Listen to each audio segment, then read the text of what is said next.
Podcast do Transporte. A Frente Nacional de Prefeitos e Prefeitas, a sigla FNP, está envolvida em questões muito importantes para a mobilidade urbana.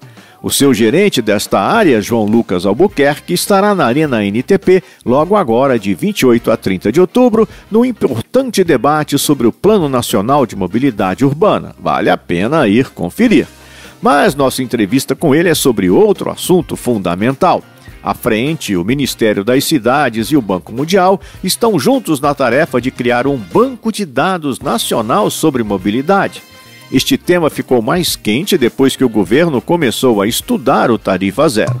Tudo muito bom, tudo muito bem, mas se saiu realmente todo este investimento, muitas dezenas de bilhões, com que critério vamos distribuir pelas cidades?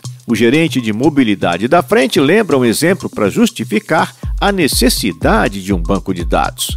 Tem um caso que é sintomático, foi o subsídio para o idoso, né, 2021.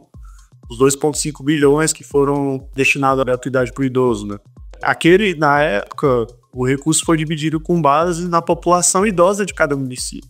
E não com base na população idosa que utilizava transporte público em cada município. Foi o que dava para fazer na época, né? A gente está só ressaltando aqui que é necessário ter com mais transparência esses dados, né? De quem é que usa, quando usa, quais são as linhas, que produção quilométrica essas linhas têm, qual é a frota, qual é a tecnologia dessa frota. Isso tudo é fundamental para que isso ande. O que eu ia ressaltar é que a gente não precisa ir muito longe, a gente tem a saúde e a educação, né? O SUS, a gente tem o DataSUS. Os dados do DataSUS de internações, isso é muito detalhado.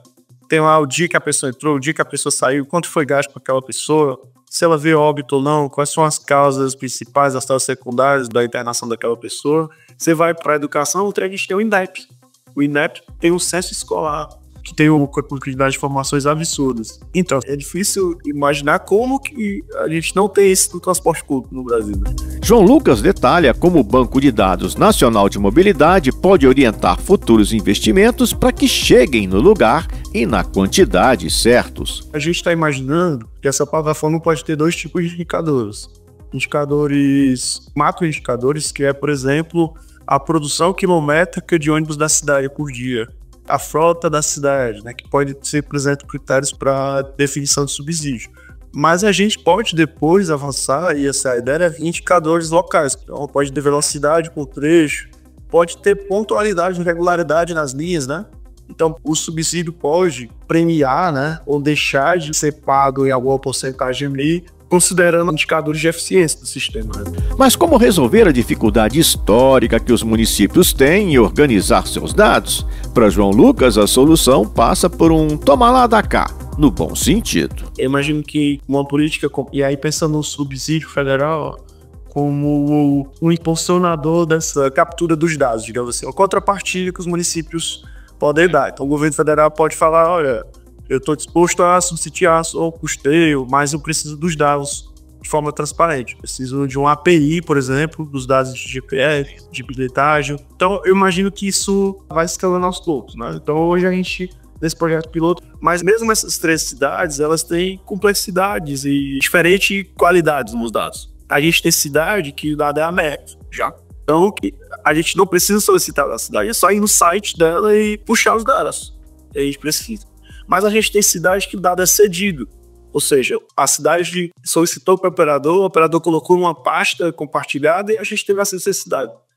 Então, o ideal, no melhor dos mundos, é que esse dado seja público, né?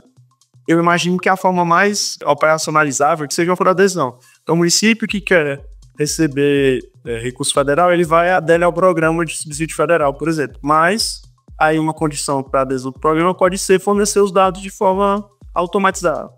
E aí eu acho que isso tem o potencial de escalar, a gente sair de 14 cidades para 100, 500. É funcionar como funciona na educação. Se o diretor da escola não passar os dados lá da escola, de tudo que acontece no ano, ele não recebe recurso. Isso é uma maneira de equalizar as coisas, digamos assim, né?